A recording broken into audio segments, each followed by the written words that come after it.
ایران نہ ہوتا، راجو بھائی جملہ ہے، اگر آج ایران نہ ہوتا تو دنیا کو پتہ ہی نہ چلتا امریکہ کتنا بڑا بزدل ملک ہے۔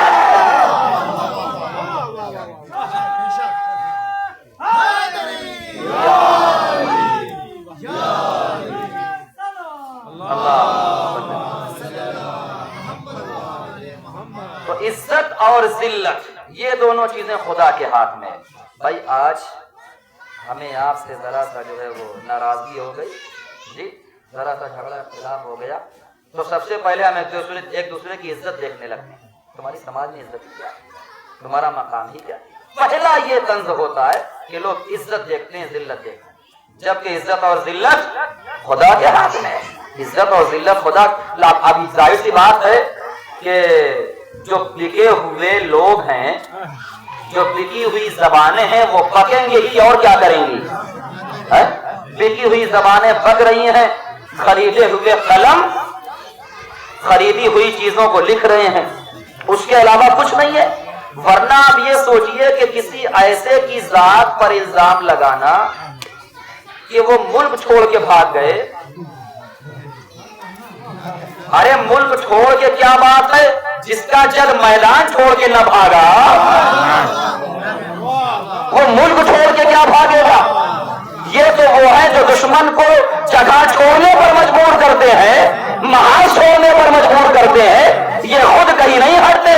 اور اتنا یاد رکھیے گا قسم خدا کی، آج جو دشمنی امریکہ کو ایران سے ہے، اگر یہی پنگا کسی اور ملک نے لیا ہوتا نا تو آج اس کا نام مٹ جاتا، لیکن خدا جسے بچائے اسے کوئی مٹا نہیں سکتا۔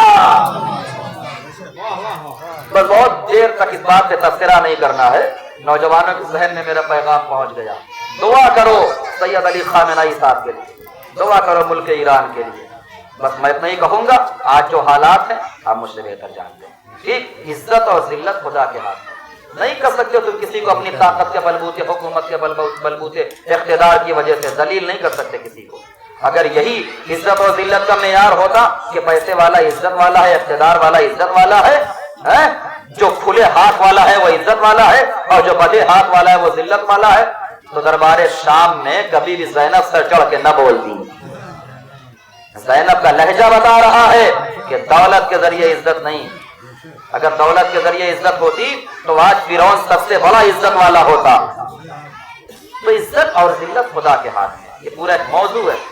اور دوسری چیز جو اللہ نے اپنے ہاتھ میں رکھی، کسی دوسرے کے ہاتھ میں نہیں دیا، اس چیز کا نام ہے موت اور حیات۔ مجمع ہے میرے ساتھ؟ موت اور حیات۔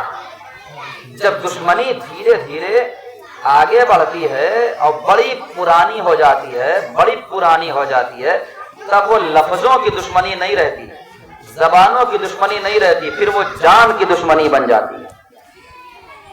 اور پھر نتیجہ کیا ہوتا ہے آپ جانتے ہیں۔ لیکن اس دنیا میں کہ جہاں پر ہر طرف اپنائیت ہے، ہر انسان اپنا دیکھ رہا ہے، اپنا دیکھ رہا ہے، اپنے والوں کا دیکھ رہا ہے، اگر یہ اللہ اختیار ہمارے ہاتھ میں دے دیتا تو نہ جانے کتنوں لوگوں کو تو ہم مار ڈالتے۔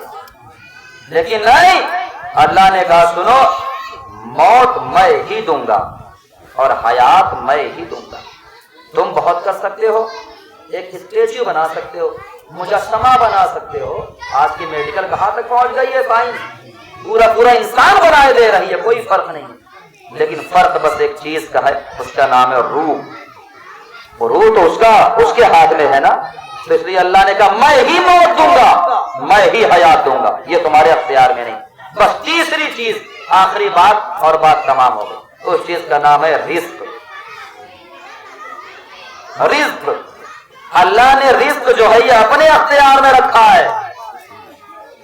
بہت توجہ سنیے، رزق کسی کے اختیار میں نہیں دیا، ورنہ کیا پتا چلا کہ ادھر جو ہے کوئی مخصوص مرکز ہے، وہاں کا جو حاکم ہے، اس مخصوص مرکز کا جو حاکم ہے، سینٹر پوائنٹ کا جو حاکم ہے، وہ سارے نوٹیں اسی کے پاس آ گئے۔ اب وہ ایک ایک گھر والے کو بلائے گا، سرپرست کو بلائے گا، گارجین کو، یہ تمہارے حصے کا مہینے کا اتنا ہے، یہ تمہارا مہینے کا اتنا، سال کا اتنا، قسم خدا کی جہاں مزدوری دینے پر لوگ اتنا دیکھتے ہیں، ارے میں کیا کہہ رہا ہوں ذرا سا غور کر لیتے، اور اگر بانٹنے کی بات آ جاتی تو نتیجہ کیا ہوتا؟ اللہ نے مہر لگا دی۔ میں 3 آیتیں قرآن کی پڑھتا ہوں، تینوں کے ثبوت۔ عزت ذلت اللہ کے ہاتھ میں ہے۔ بی بی زینب نے دربار میں خطبہ پڑھا، خطبے میں یہ آیت پڑھی، وَتُعِزُّ مَن تَشَاءُ وَتُذِلُّ مَن تَشَاءُ۔ اللہ جسے چاہتا عزت دیتا، جسے چاہتا ذلت دیتا ہے۔ موت اور حیات اللہ کے ہاتھ میں ہے، اس کو بھی اللہ نے واضح طریقے سے بتایا، انا الذی یحیی و یمیت، میں ہی وہ ہوں کہ جو موت بھی دیتا ہوں اور میں ہی وہ ہوں جو حیات بھی دیتا ہوں۔ پھر اس کے بعد آخری بات رزق کی بات ہے۔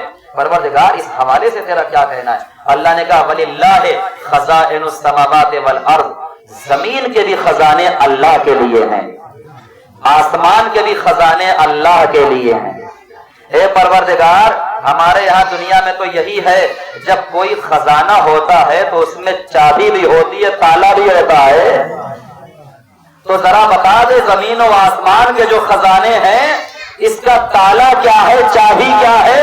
تو روایتیں فرماتی زمین اور آسمان کا خزانہ، جہاں سے مجلس شروع کی تھی وہی لا رہا ہوں، زمین اور آسمان کا خزانہ خدا کے پاس ہے، اس کا تالا اور چابی کیا ہے؟ ذرا توجہ فرمائیے گا، اس کے تالے کا نام خدا ہے، اس کی چابی کا نام عبادت ہے۔ بس بات تمام ہو گئی میرے عزیز۔ جب انسان خدا کو راضی کرتا ہے تو اللہ اس کے لیے راستے بناتا چلا جاتا ہے، اللہ اس کے لیے راستے بناتا چلا جاتا ہے۔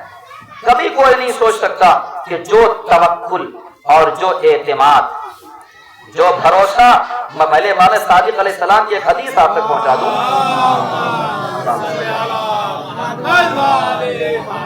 ایک حدیث آپ سن لیجئے مولا کی، فرماتے ہیں کہ من توکل علی اللہ لا یغلب، جو شخص خدا پر بھروسہ کرتا ہے، جو شخص خدا پر بھروسہ کرتا ہے، صلوات پڑھ دیجیے برابر۔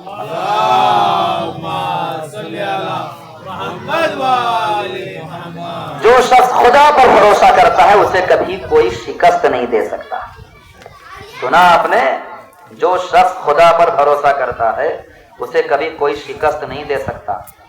اب خدا پر بھروسہ کہاں کرنا ہے کہاں نہیں کرنا ہے، ہم نے تو رزق کا معاملہ سب خدا پہ چھوڑ دیا ہے۔ بڑی معذرت کے ساتھ مرض کر رہا ہوں خود اپنے لیے، اللہ چاہے گا تو دے گا، اللہ چاہے، ارے بھائی تم کیا چاہ رہے ہو؟ یہ بالکل ایسا ہی ہے۔ خطیب اعظم مثال دیتے تھے کہ مثال کے طور پر انسان جو ہے وہ امتحان قریب آ رہا ہے، قریب آ رہا ہے، قریب آ رہا ہے، اور امتحان کی تیاری نہیں کر رہا۔ کسی نے پلٹ کے پوچھا بھیا 2 دن رہ گئے، آپ کا ہائی اسکول کا انٹر کا بی اے کا ایگزام ہونے والا، آپ یوں ٹہل رہے ہیں؟ انہوں نے کہا ارے اللہ کے اوپر ہے۔ تو ظاہر سی بات ہے جب یہ نظریہ ہو جائے، جب یہ دقیانوسی فکر ہو جائے تو اللہ کی مدد بھی نہیں ملتی۔ اللہ پر بھروسہ کریں لیکن اپنی کوشش کو نہ چھوڑیں۔ بھائی توجہ سنیے گا، اللہ پر ایک حسین پیغام دے رہا ہوں، قرآن مجید، اس کے علاوہ کچھ نہیں۔ اللہ پر بھروسہ کریں لیکن کوشش کو نہ چھوڑیں۔ جب انسان کوششیں بند کر دیتا ہے تو وہ اللہ دینا بھی بند کر دیتا ہے۔ جب انسان کوششیں بند کر دیتا ہے تو اللہ دینا بھی بند کر دیتا ہے۔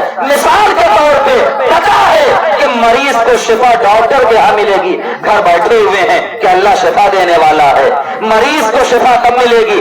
جب دوا کھائی جائے گی، ہاتھ پہ ہاتھ دھر کے بیٹھے ہوئے ہیں کہ اللہ شفا دینے والا ہے، تو اللہ یوں شفا نہیں دیتا ہے۔ پتا ہے کہ ان سب سے ہٹ کر کے مریض کو شفا تب ملے گی جب دعائیں پڑھی جائیں گی یا شفا خانے تک پہنچایا جائے گا۔ تو اللہ نے قانون بنایا جب تک تم حرکت نہیں کرو گے تب تک ہم شفا نہیں دیں گے۔ اور واضح کر دوں، جناب مریم کے یہاں بچے کی پیدائش ہونے والی ہے، ابھی طاقتور غذا کی ضرورت ہے کہ کچھ ایسی طاقتور غذا کھائیں جس کی وجہ سے بدن میں طاقت پیدا ہو، ضعف دور ہو، کمزوری دور ہو۔ پروردگار مریم بڑا ضعف محسوس کر رہی ہے، اللہ نے کہا مریم ہم تمہارا ضعف ضرور دور کریں گے، کوشش کرو۔ پروردگار کیا کوشش کریں؟ کہا تمہارے سامنے ہی دیکھو کھجور کا درخت ہے، سب قرآن ہے جو پڑھ رہا ہوں میں، تمہارے سامنے کھجور کا درخت ہے۔ جناب مریم گئی، اللہ سے کہا پروردگار ایک بھی کھجور زمین پر نہیں ہے۔ اب میں اپنے لفظوں میں بیان کر رہا ہوں، پروردگار ایک بھی کھجور زمین پر نہیں ہے، سب تو یہاں پیڑوں پہ لگی ہوئی ہے۔ اللہ نے کہا مریم میرا قانون بھول گئی،